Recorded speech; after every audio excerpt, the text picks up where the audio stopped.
লখিমপুৰৰ কৰোণাবাৰীত ৰাইজে কৰায়ত্ব কৰিলে 3 ড্ৰাগছ আসক্তক। ধৃত যুৱক কেইজন সন্মিয়া আলী, আশৰফ আলী, আসিত আলী বুলি জানিব পৰা গৈছে। স্কুল এখনৰ ভিতৰত ড্ৰাগছ সেৱন কৰি থকা অৱস্থাত ৰাইজে কৰায়ত্ব কৰে যুৱক কেইজনক। ধৃত ড্ৰাগছ আসক্ত যুৱক কেইজনক ৰাইজে লালুক আৰক্ষী চকীত গতাই দিয়ে।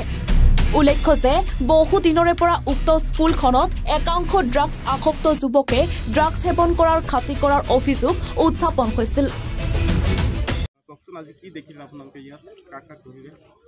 আজি মই মানে ঘৰতে বহি আছিলোঁ।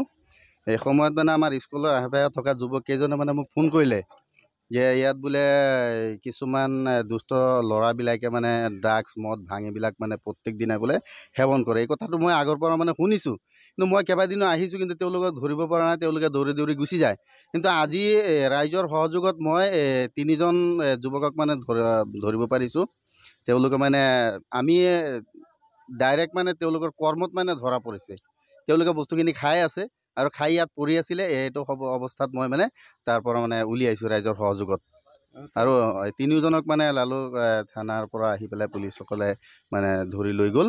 আৰু আমাৰ এই স্কুলখনৰ অৱস্থা মানে একেবাৰে বেয়া কৰি দিছে। আচবাব পত্ৰ ভাঙি লণ্ডভণ্ড কৰিছে। এইটো আজিৰ পৰা নহয়, আজি প্ৰায় 2 বছৰমান আগৰ পৰাই তেওঁলোকে এনেকুৱা কৰি আছে। কিন্তু মই তেওঁলোকক মানে ৰাইজৰ সহযোগতো মানে ধৰিব পৰা নাই। কিন্তু আজি তেওঁলোকক কৰায়ত্ব কৰি পেলাই পুলিচক গতাই দিয়া হ'ল। এতিয়া মই গোটেইকেইটাৰ নাম নাজানিম। এজন আশৰফ আলী, আৰু এজন হ'ল চানমিয়া, আৰু এজন আসিত বুলি কয়, আৰু এজন ল'ৰা মানে দৌৰি গুচি গ'ল ইয়াৰ পৰা পলাই যোৱাজন মানে জেহেৰুল ইছলাম বুলি হয়। লখিমপুৰৰ পৰা ফৰিউদ্দিন আহমেদৰ প্ৰতিবেদন, এনিফাৰত 24।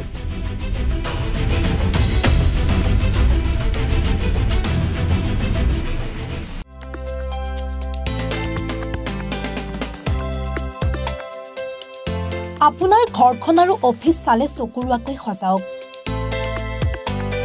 আজি আহক সকলো ধৰণৰ অত্যাধুনিক ফাৰ্নিচাৰৰ বাবে চিটি ফাৰ্নিচাৰ 6 মাইল গুৱাহাটী। আমাৰ ঠিকনা 6 মাইল পাঞ্জাবাৰী ৰোড, পুৰবিতাৰীৰ সন্মুখত, গুৱাহাটী। আমাৰ যোগাযোগ নম্বৰ 9435013969।